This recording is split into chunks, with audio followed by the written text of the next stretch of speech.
menerapkan sustainable lifestyle.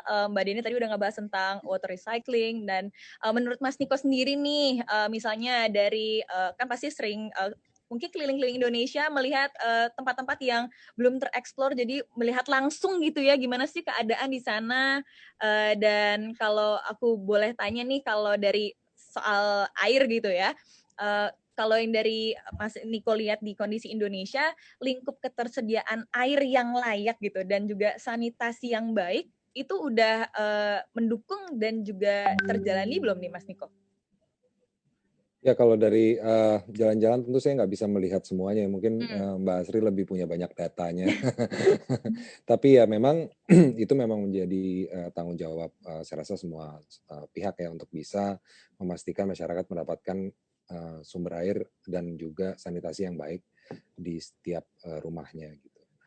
Sebenarnya kalau kita melihat situasi pandemi seperti ini sekarang ini ada hikmah yang bisa kita ambil untuk karena kita akan sering lebih banyak di rumah kan. Sebenarnya kita bicara soal lingkungan di rumah kita dulu nih gitu.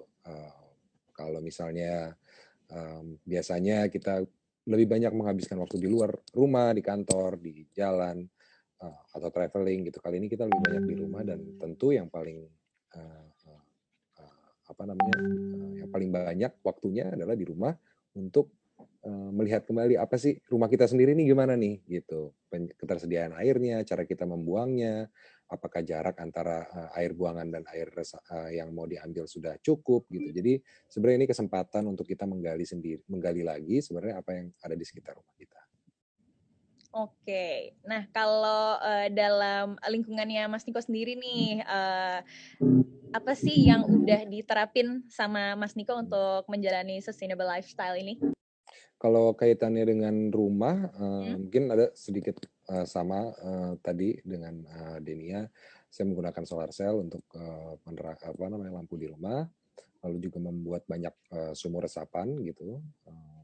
Dan dengan dari arsitekturnya sendiri didesain supaya untuk mengurangi penggunaan pendingin ruangan. Gitu. Jadi banyak pakai double wall, pakai sistem angin yang disedot dan dikeluarkan sehingga sirkulasinya terus jalan gitu sehingga tidak membutuhkan pendingin ruangan yang Menarik. ya jadi dari segi arsitektur juga bisa seperti itu. Tapi kalau untuk keseharian tentu kita kalau tinggal di kota ya kita banyak sekali yang bisa kita lakukan.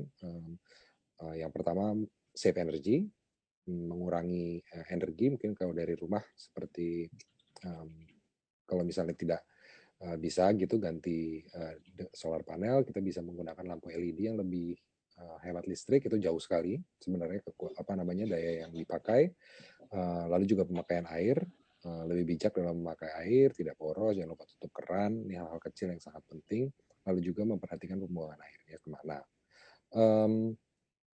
Selain itu mungkin sekarang nih karena juga banyak yang lagi banyak di rumah ya, saya melihat banyak sekali teman-teman yang mulai bercocok tanam, mengkoleksi tanaman gitu ya, tanaman hias atau segala macam lah, atau ada yang berkebun gitu. Nah ini sebenarnya kesempatan kita juga untuk bisa membantu lingkungan dengan we grow our own food sehingga tidak ada karbon yang keluar untuk mengantar sumber makanan itu ke tempat kita gitu. Jadi sebenarnya itu salah satu cara di mana kita bisa mengurangi emisi karbon dengan eat locally, kalau bisa malah grow your own food. Oke, ini kayaknya mamah aku ya yang udah mulai menerapkan ya, karena setiap hari, setiap pagi beli lagi tanaman, terus tiba-tiba bikin hidroponik, sayuran-sayuran gitu. Ini semua karena pandemi, ternyata ada hikmahnya juga ya. Nah itu mungkin kalau muda, jawaban dari Mas Niko barusan bisa diterapkan di rumah ya, karena itu sebenarnya trik-trik kecil yang bisa juga membantu kita menerapkan sustainable lifestyle, yang itu kayaknya hal yang mudah banget ya, mengurangi energi kalau nggak dipakai, ya matiin, ini lagi siang pula bisa dimatiin lampunya, terus kamu menikmati sinar matahari dari luar gitu kan. Oke, kita balik dulu sebentar ke Mbak Asri boleh ya? Mbak Asri ini aku mau tanya-tanya sedikit soal Kemen PUPR. Sebenarnya kalau dari kegiatan-kegiatannya kan kita bisa lihat tuh di menerapkan sustainable lifestyle. Mbak Deni tadi udah ngebahas tentang water recycling dan menurut Mas Niko sendiri nih, misalnya dari kan pasti sering mungkin keliling-keliling Indonesia melihat tempat-tempat yang belum tereksplor, jadi melihat langsung gitu ya gimana sih keadaan di sana. Dan kalau aku boleh tanya nih, kalau dari soal air gitu ya, kalau yang dari Mas Niko lihat di kondisi Indonesia, lingkup ketersediaan air yang layak gitu dan juga sanitasi yang baik itu udah mendukung dan juga terjalani belum nih Mas Niko? Ya kalau dari jalan-jalan tentu saya nggak bisa melihat semuanya ya. Mungkin Mbak Asri lebih punya banyak datanya. Tapi ya memang itu memang menjadi tanggung jawab saya rasa semua pihak ya untuk bisa memastikan masyarakat mendapatkan sumber air dan juga sanitasi yang baik di setiap rumahnya gitu. Sebenarnya kalau kita melihat situasi pandemi seperti ini sekarang ini ada hikmah yang bisa kita ambil untuk karena kita akan sering lebih banyak di rumah kan. Sebenarnya kita bicara soal lingkungan di rumah kita dulu nih gitu.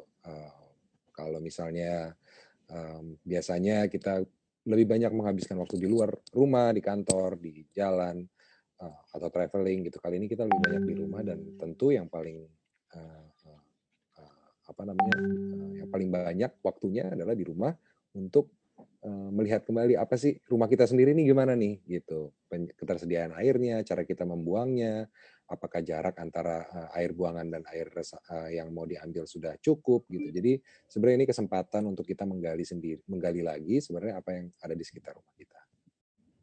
Oke, nah kalau dalam lingkungannya Mas Niko sendiri nih, apa sih yang udah diterapin sama Mas Niko untuk menjalani sustainable lifestyle ini?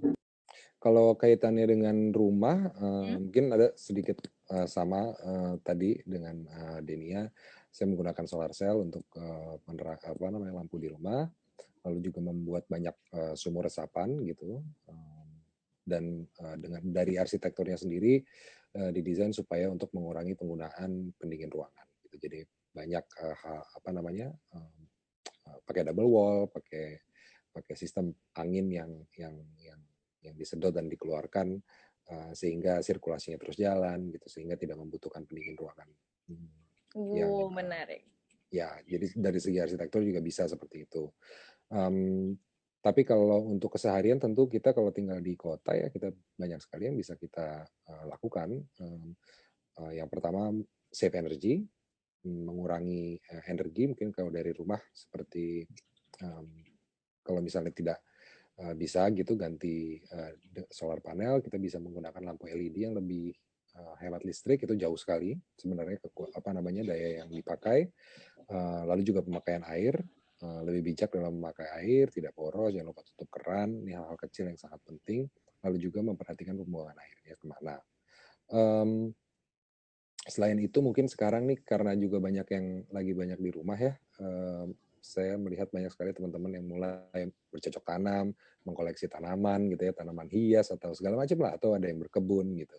Nah ini sebenarnya kesempatan kita juga untuk bisa membantu lingkungan dengan we grow our own food sehingga tidak ada karbon yang keluar untuk mengantar sumber makanan itu ke tempat kita gitu. Jadi sebenarnya itu salah satu cara di mana kita bisa mengurangi emisi karbon dengan eat locally, kalau bisa malah grow your own food. Oke, ini kayaknya mamah aku ya yang udah mulai menerapkan ya, karena setiap hari, setiap pagi beli lagi tanaman, terus tiba-tiba bikin hidroponik, sayuran-sayuran gitu. Ini semua karena pandemi, ternyata ada hikmahnya juga ya. Nah itu mungkin kalau muda, jawaban dari Mas Niko barusan bisa diterapkan di rumah ya, karena itu sebenarnya trik-trik kecil yang bisa juga membantu kita menerapkan sustainable lifestyle, yang itu kayaknya hal yang mudah banget ya, mengurangi energi kalau nggak dipakai, ya matiin, ini lagi siang pula bisa dimatiin lampunya, terus kamu menikmati sinar matahari dari luar gitu kan. Oke, kita balik dulu sebentar ke Mbak Asri boleh ya? Mbak Asri ini aku mau tanya-tanya sedikit soal Kemen PUPR. Sebenarnya kalau dari kegiatan-kegiatannya kan kita bisa lihat tuh di Kalau saya merasa kita mesti walaupun tinggal di kota, walaupun kayak kebetulan saya menghormati tanah yang kita tumpangi ya. Karena biar bagaimanapun ini adalah tanah yang memberikan kita tempat, memberikan kita apa namanya kehidupan, dan itu sangat terkait dengan lingkungan di sekitar. Ada tetangga, ada orang-orang yang ada di sekitar, yang tinggalnya juga di sekitar kita. Jadi community juga mesti menjadi bagian dari lingkungan yang diperhatikan gitu. Jadi saya rasa segala usaha ketika kita tinggal di satu tempat, yang pertama menghargai tanah, mungkin dengan berbagai macam hal seperti yang tadi kita udah bahas bahwa ada cara untuk